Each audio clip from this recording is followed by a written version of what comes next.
Alpine has now confirmed what, until recently, had existed only as paddock rumour. Christian Horner is part of an investor group that has expressed interest in acquiring the 24% Alpine stake currently owned by Otro Capital. This is not speculation, not background noise, but an official acknowledgement from the team itself. And that confirmation fundamentally reframes Horner's position. From a recently dismissed team boss looking for a way back to a figure seeking re-entry into Formula One through ownership. The distinction matters. Horner is not attempting a conventional comeback. His talks with Aston Martin and Haas failed not because of a lack of opportunity, but because the roles on offer were, in his eyes, structurally weak.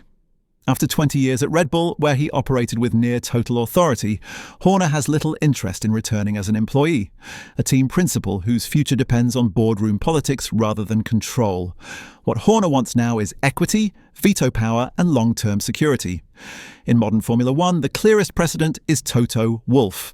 As both team principal and a 33% shareholder in Mercedes, Wolff's authority is embedded in ownership rather than job title. Horner is pursuing a comparable position, and Alpine, with Otro Capital openly exploring the sale of its 24% stake, represents the most realistic entry point. Seen through that lens, this move is about far more than a return to the paddock. If Horner succeeds in entering Alpine as a shareholder, it would mark a calculated response to his Red Bull exit, not through confrontation, but through control, influence, and permanence, achieved within a rival structure. The question then is this. Is Horner's Alpine move simply a business decision driven by power and security, or is it the most methodical form of revenge against Red Bull he could engineer? If you want to understand why Alpine is the perfect vehicle for that ambition, make sure you're subscribed and stay with us as we break this down in full.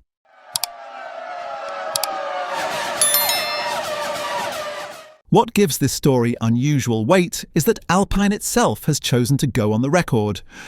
In a statement released following questions at its 2026 season launch, the team acknowledged that Otro Capital has held preliminary talks to sell its stake, adding that, with the continued rapid growth of Formula One, the valuation of the teams has been increasing and, not surprisingly, has led to multiple interested parties looking to enter the sport. Crucially, Alpine then confirmed that one of those parties to express an interest is a group of investors, which also includes Christian Horner.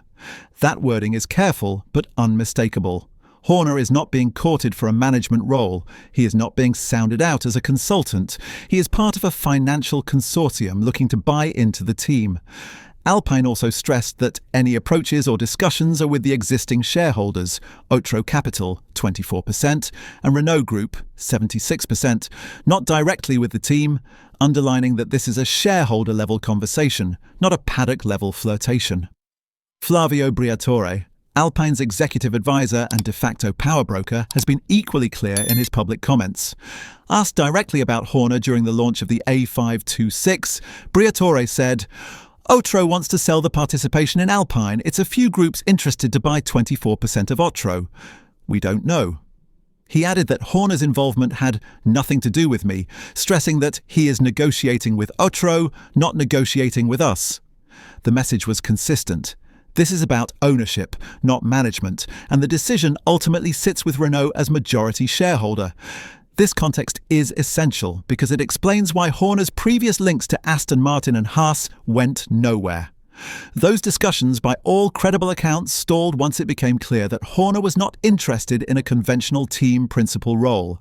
He was not looking for a salary, a title, or a fixed-term contract. He was looking for structural authority, the ability to shape the team's direction without the constant risk of being removed when politics shift or results dip.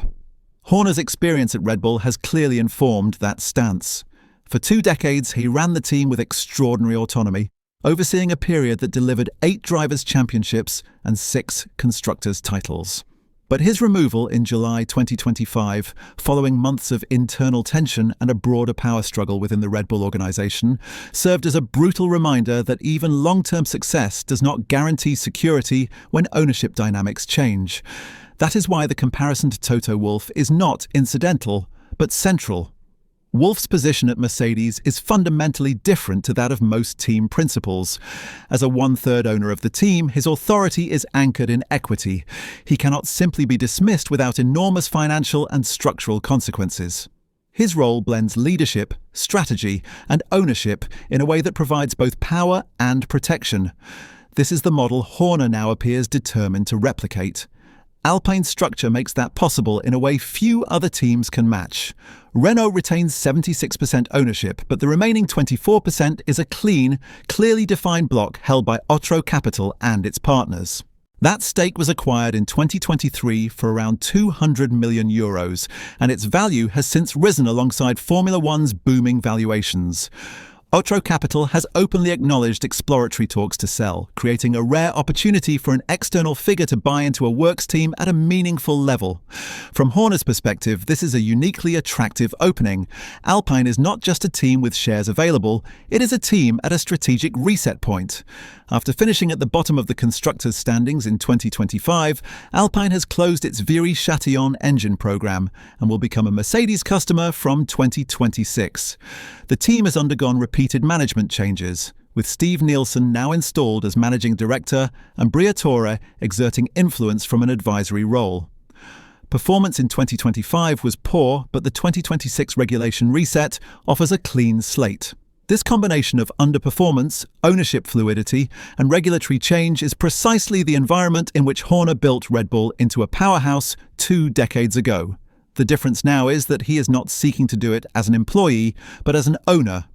That distinction reframes the entire narrative around his potential return. It also reframes his relationship with Red Bull. Horner has been notably restrained in his public comments since his departure, avoiding direct criticism and maintaining a statesmanlike tone. Yet actions can speak louder than words. Re-entering Formula One as a shareholder in a rival team, particularly one aligned with Mercedes' power, would represent a far more enduring response than any public grievance. Briatore himself hinted at this structural reality when he said, "The moment somebody buys 24% of Otro, we still have 75%, and we discuss." In other words, Horner's influence would not come from replacing existing leadership overnight, but from embedding himself into the ownership framework. Any future authority would be negotiated from a position of capital, not appointment. Horner, for his part, has avoided commenting directly on the Alpine talks, but his broader remarks about his career direction have been revealing. Announcing his upcoming speaking tour, he described Formula One as extraordinary, but also unforgiving and all-encompassing, noting that he was looking forward to reflecting on the moments that shaped him. That language aligns with someone reassessing not whether to return, but how to return on his own terms. Even Max Verstappen's recent comments underline the enduring influence Horner retains. Verstappen confirmed that the two remain in regular contact, saying they speak every week, and that Horner continues to offer encouragement.